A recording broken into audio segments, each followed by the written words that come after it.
Hello, welcome students on my YouTube channel Physics with AK Sharma, and today we will discuss about our next topic AC circuit containing a resistor, a inductor and a capacitor और series RLC circuit।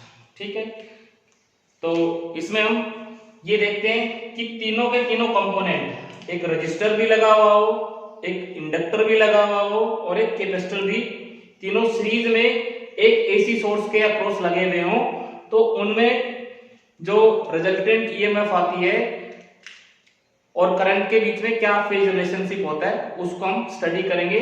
तो exam में ये series RLC circuit के नाम से पूछा जाता है। ठीक है, तो यहाँ पे हम तीन कंपोनेंट लेते हैं, इस टॉपिक को आगे देखते हैं। तो तीन कंपोनेंट लेते हैं, let a register R and a inductor L and a capacitor C।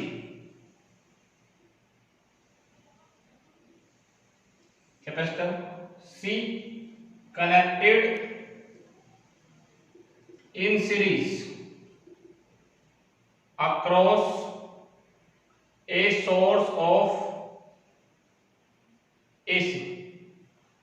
AC के सोर्स के अक्रॉस ये तीनों कंपोनेंट सीरीज में कनेक्टेड है। तो देखो हम इसका डायग्राम बनाते हैं। डायग्राम देखो, तो ये मान लो ये एक रेजिस्टेंस यहाँ पे लगा हुआ है, ठीक है, ये एक इंडक्टर हमने लगा दिया और साथ में ये एक कैपेसिटर हमने लगा दिया, और इन तीनों के अक्रॉस एक ये एसी का सोर्स। एसी का सोर्स कैसे रिप्रेजेंट करते हैं, इस तरह से, सोर्स ऑफ एसी। तो इसकी रेजिस्टेंस कितनी R, इसकी इंडक्टेंस कितनी L और इसकी कैपेसिटेंस कितनी C। ठीक है, अब यहां से देखो हमने ऑलरेडी पढ़ रखा है कि जब रेजिस्टेंस किसी एसी सोर्स के अक्रॉस लगा हो, जब रेजिस्टेंस किसी एसी सोर्स के अक्रॉस लगा हुआ हो, तो उस केस में करंट और वोल्टेज क्या होते हैं, सेम फेज में होते हैं। करंट भी कैसे, करंट भी इसी फेज के अंदर, दिस इज आई नॉट, और वोल्टेज भी इसी फेज के अंदर होता है। ये दोनों क्या होते हैं, सेम फेज में होते हैं। दिस इज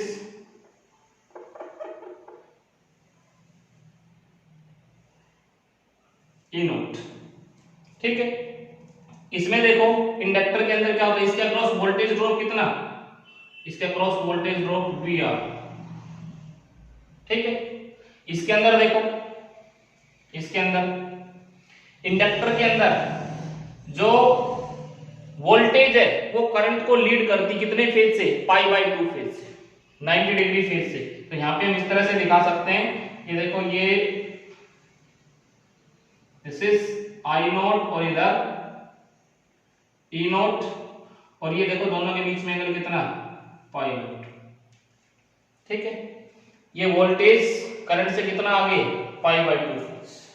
और इसमें देखो, इसमें हम बना सकते हैं किस तरह से, इसमें देखो जो करंट है वो आगे होता है वोल्टेज से कितना, π/2 फेज, 90 डिग्री आगे चलता है। तो यहाँ पे देखो, यहाँ पे हम करंट जो होता है वो लीड करता है वोल्टेज को, तो ये current this is I not और ये voltage this is E not, इस तरह से। ठीक, इसमें दोनों सेम फेज में होते हैं। इसमें वोल्टेज π/2 आगे चलती है और इसमें वोल्टेज π/2 पीछे चलती है।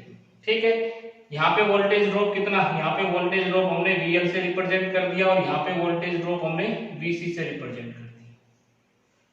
ठीक है, अब यहां से देखो हम इन तीनों का फेजर डायग्राम बनाते हैं यूजिंग फेजर डायग्राम।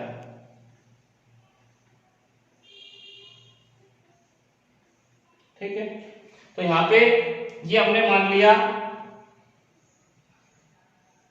इस तरह से, ये x डायरेक्शन, ये O, ये y, this is y dash.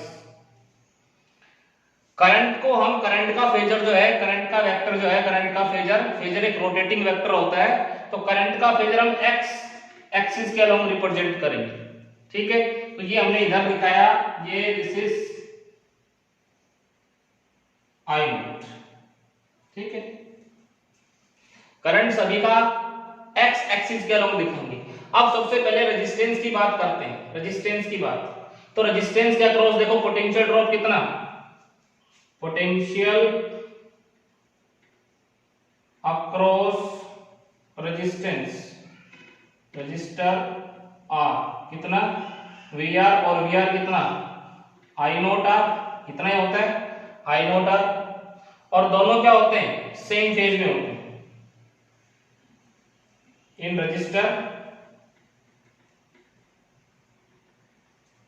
Current and voltage, current and voltage are in same phase, दोनों के किस में होते हैं, सेम फेज में। इसका मतलब करंट इधर है तो वोल्टेज भी इधर ही आएगा। भाई करंट इस डायरेक्शन में है तो वोल्टेज भी इधर ही आएगा। तो ये हमने, ये इससे हमने किसको दिखा दिया, VR। ये यहां से यहां तक क्या, दिस इज VR, और इसको नाम दे दिया A, रिप्रेजेंटेड बाय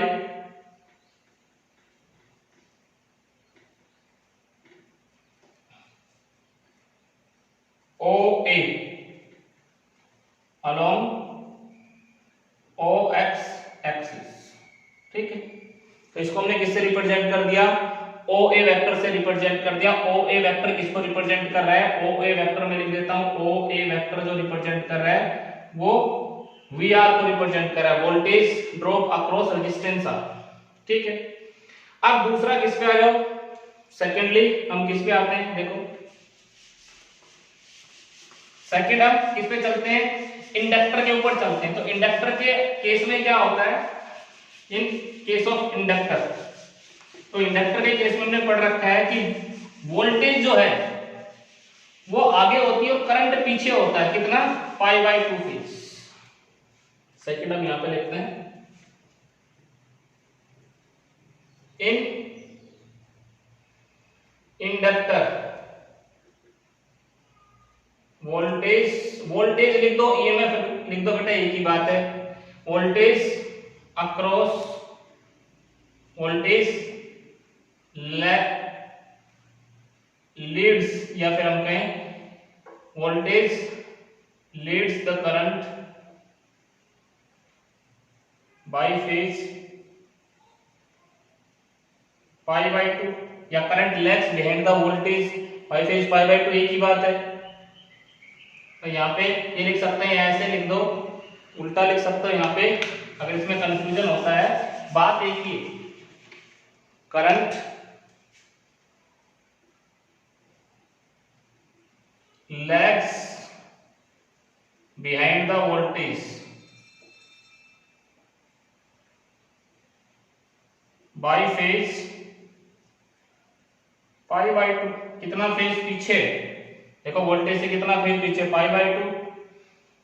तो यहां तो करंट तो किधर, एक्स एक्सिस के अलोंग, तो वोल्टेज इससे कितना 90 डिग्री आगे होना चाहिए, तो 90 डिग्री आगे किधर आएगा, हमको इसको ऐसे दिखा सकते हैं, तो ये एंगल 90 डिग्री ऊपर की तरफ, और ये दिस इज O B से हमने दिखा दिया। सो वोल्टेज ड्रॉप या वोल्टेज अक्रॉस L, इसको VL से, VL कितना, I नॉट XL। XL क्या होता है, इंडक्टिव रिएक्टेंस, बताया था मैंने, जो अपोजिशन कौन ऑफर करता है, जो अपोजिशन इंडक्टर ऑफर करता है उसको हम बोलते हैं इंडक्टिव रिएक्टेंस। तो current multiply by resistance, represented by किससे, OB vector along OY axis. इधर दिखा है, तो ये क्या हो गया हमारे पास, दिस इज, ये मैं लिख देता हूं, दिस इज VL,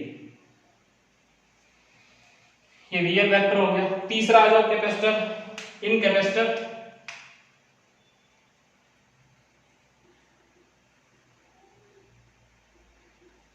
कैपेसिटर में क्या होता है, करंट लीड करता है वोल्टेज को कितने फेज से, π/2 से। The current leads the voltage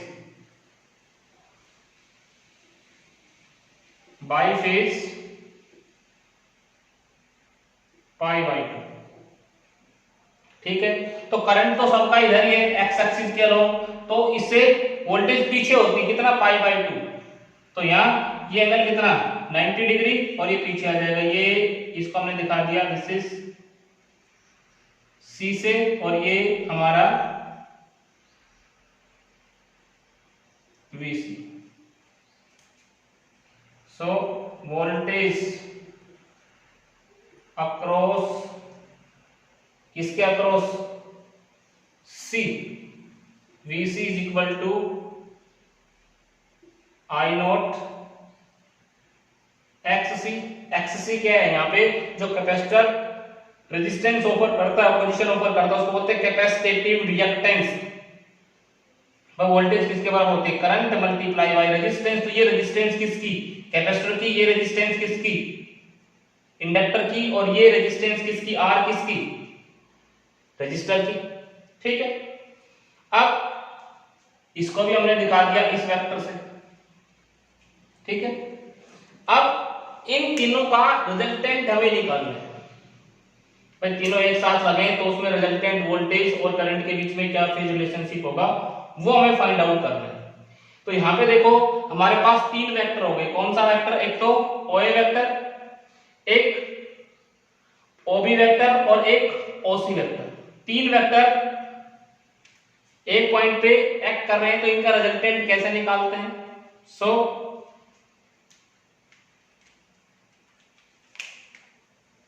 यहां पे देखो, इसको मिटा देते हैं,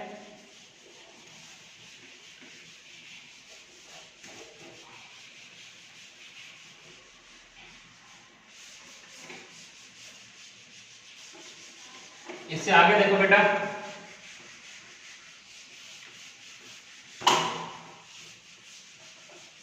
इससे आगे देखो, इस डायग्राम को पूरा करते हैं।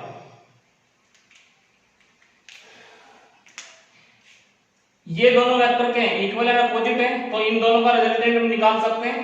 तो यहाँ पे द रिजल्टेंट ऑफ, भाई ये वेक्टर इसके अंदर से घटा दो। देखो ये वेक्टर कौन सा है, एक वेक्टर है OB, दिस इज ये OB, और ये वेक्टर कौन सा है, ये वेक्टर हमारे पास है OC, ठीक है। तो इन दोनों का रिजल्टेंट क्या है, ये वेक्टर इसके अंदर से घटा देते हैं, तो ये वेक्टर इसके अंदर से घटाएंगे कितना, इसके ऊपर रख दो तो बचेगा हमारे पास, आएगा ये वेक्टर आएगा। जब इसके अंदर से ये घटाएंगे, इसकी टेल को इसके हेड से जोड़ दो, इसकी टेल को इसके हेड से जोड़ दो, तो इतना वेक्टर हमारे पास इसके अंदर से बचेगा, उसी डायरेक्शन में बचेगा। तो जब इसको यहां से उठा करके और यहां रखा, इसके ऊपर रखा, तो ये इतना हमारे पास बच गया, दिस इज B डैश, इसको नाम दे दिया हमने B डैश, और ये हमारे पास क्या गया, OB डैश, ये हमारे पास आ गया VL माइनस VC। तो यहां पे हम लिख सकते हैं OB डैश,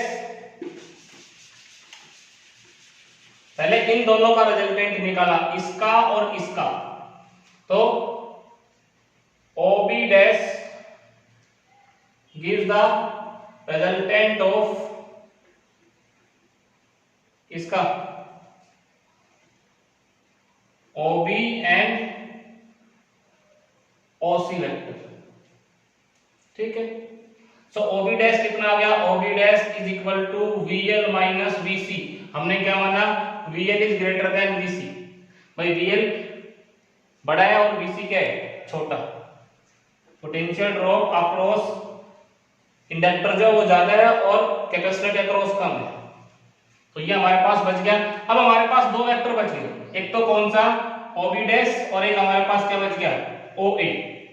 अब देखो यहाँ पे मैं यहाँ पे बनाता हूँ डायग्राम, ये दो वेक्टर देखो, दिस इज वेक्टर OA और this is vector OB dash, ये एक वेक्टर, ये एक वेक्टर। इन दोनों का रिजल्टेंट हमें निकालना है। पहले इन दोनों का रिजल्टेंट निकाला, इन दोनों का रिजल्टेंट ये आया। अब दो वेक्टर हमारे पास ये बच गया और इन दोनों का रिजल्टेंट ये बच गया। इन दोनों का रिजल्टेंट कैसे निकाल सकते हैं? पैरेललोग्राम ला से, तो पैरेललोग्राम कंप्लीट करो ये, और ये हमारे पास क्या आ जाएगा? रिजल्टेंट वेक्टर आ जाएगा। आ जाएगा कि नहीं आ जाएगा? इसका और इसका। तो यहाँ पे हम लिख सकते हैं the resultant of OB dash and OA is given by using parallelogram law. इसके ऊपर पैरेललोग्राम लॉ लगाओ तो यहाँ पे देखो ये पैरेललोग्राम कंप्लीट किया,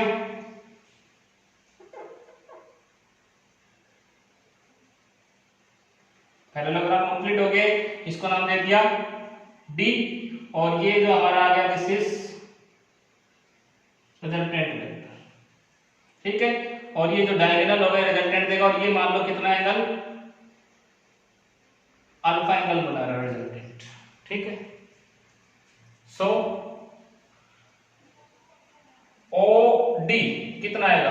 resultant vector OD is equal to, parallelogram में लगाएंगे, OD is equal to under root, ये देखो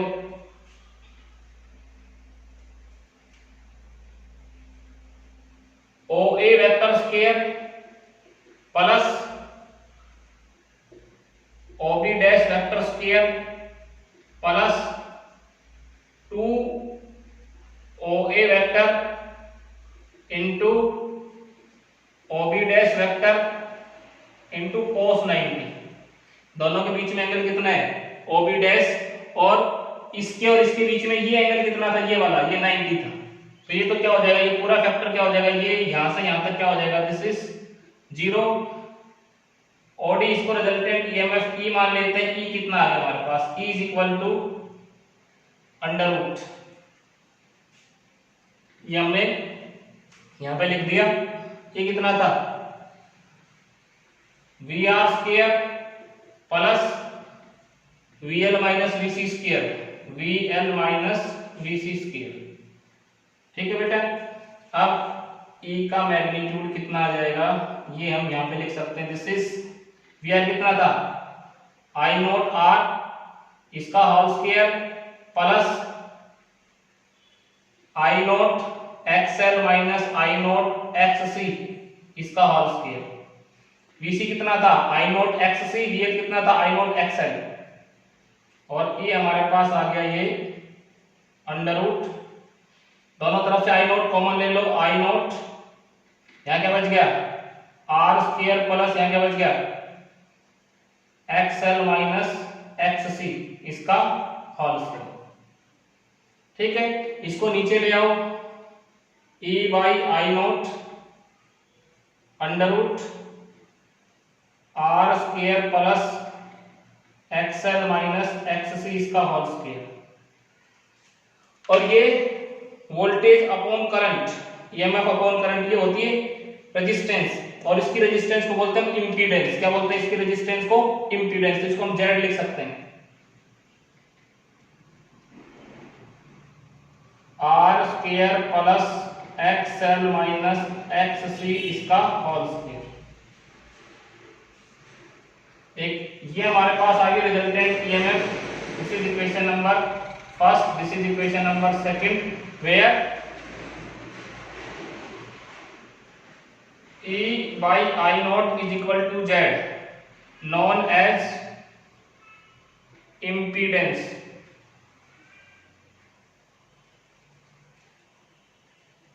The total opposition offered by series RLC circuit in path of alternating current is known as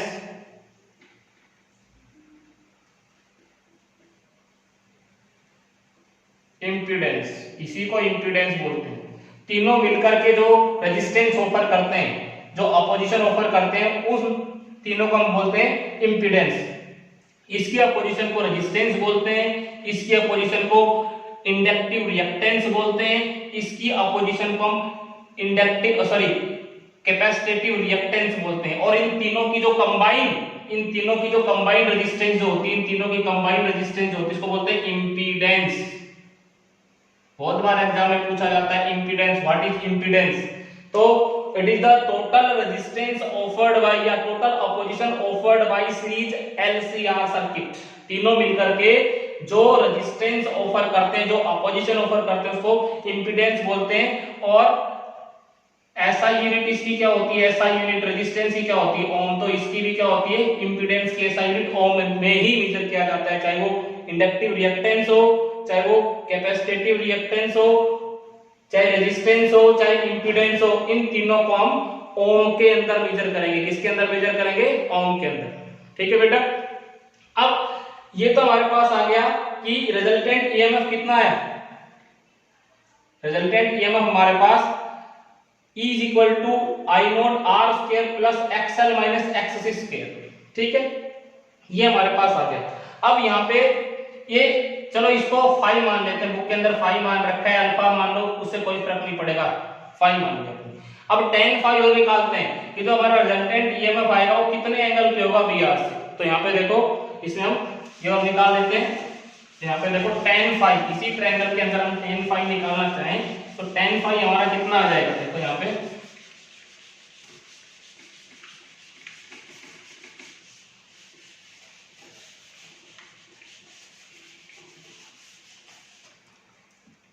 in triangle O D A tan phi हम निकालना चाहें तो tan phi ये कितना? ये भी VL माइनस VC आ जाएगा, ये दोनों बराबर है। तो ये आ जाएगा हमारे पास परपेंडिकुलर अपॉन बेस। परपेंडिकुलर कितना? AD divided by OA। ये कितना? VL minus VC divided by VR। और tan phi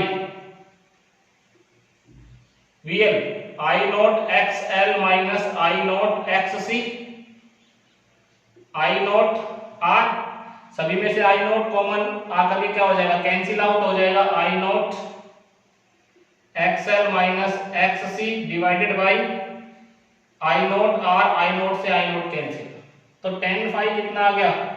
tan phi XL minus XC divided by R। तो यहां से हम फाई की वैल्यू निकाल सकते हैं कि हमारा जो रिजल्टेंट ईएमएफ आएगा, रिजल्टेंट वोल्टेज आएगा, वो कितने एंगल पे आएगा? VR के साथ। ठीक है, ये हमारे पास इक्वेशन नंबर 3। अब देखो यहाँ पे तीन अलग अलग केस स्टडी करते हैं, तीन अलग अलग केस स्टडी करते हैं। और तीन अलग अलग केस के हैं वो देखो। फर्स्ट केस देखो बेटा, केस फर्स्ट।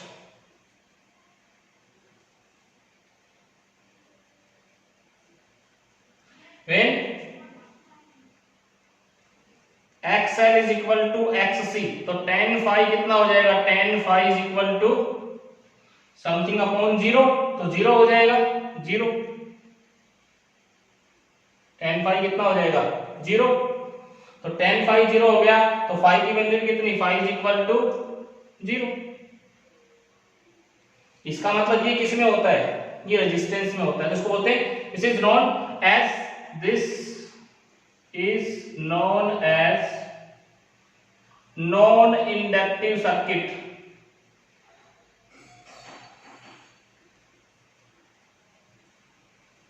यानी कि ऐसा सर्किट जिसमें ना तो इंडक्टर लगा हो और ना कैपेसिटर लगा हो, नॉन इंडक्टिव सर्किट बोलते हैं। दूसरा केस, केस सेकंड। दूसरा केस हम देखें, XL is greater than X C, तो tan फाई कैसा आएगा, tan फाई नेगेटिव आएगा, सॉरी पॉजिटिव आएगा, then tan phi is positive. क्यों पॉजिटिव आएगा, ये वाला बड़ा है ये छोटा है, तो बड़े में से छोटा जाएगा तो पॉजिटिव, जो कुछ भी बचेगा पॉजिटिव बचेगा, पॉजिटिव बचेगा, तो this is called as inductive dominant circuit. इसमें कौन डोमिनेट कर रहा है, इंडक्टर डोमिनेट कर रहा है। कौन डोमिनेट कर रहा है, इंडक्टर। थर्ड केस देखो, case number third, case number third देखेंगे तो इसमें देखो, अगर if X C is greater than XL, X C XL से ज्यादा है, then tan phi is negative. भाई ये छोटा हो गया, ये क्या हो गया, बड़ा हो गया, तो tan फाई कैसा आएगा, negative. This is called capacitive dominant, capacitive dominant circuit. कौन डोमिनेट कर रहा है इसमें, कैपेसिटर डोमिनेट कर रहा है। कौन डोमिनेट कर रहा है, कैपेसिटर। तो ये हमारे पास तीनों कंपोनेंट एसी के अक्रॉस एक साथ सीरीज में कनेक्टेड हो, तो उसमें कितना वोल्टेज आएगा, कितना रेजिस्टेंस आएगा, उस रेजिस्टेंस को हम इंपीडेंस बोलते हैं। और करंट और वोल्टेज के बीच में क्या फेज रिलेशनशिप आता है, तो यहाँ पे देखो, यहाँ पे जो वोल्टेज है वो करंट को लीड करे कितने फेज से, 5 फेज ऊपर है ना। देखो ये वोल्टेज, रिजल्टेंट वोल्टेज कितना फेज ऊपर है, करंट, करंट तो सभी का इधर है, कितना फेज, 5 फेज, ठीक है। तो ये हमारा सीरीज आरएलसी सर्किट हो गया, ठीक है बेटा। इसके बाद हमारा आता है इंपीडेंस ट्रायंगल, ठीक है। तो इंपीडेंस ट्रायंगल के बारे में डिस्कस हम नेक्स्ट लेक्चर में करेंगे। Thank you.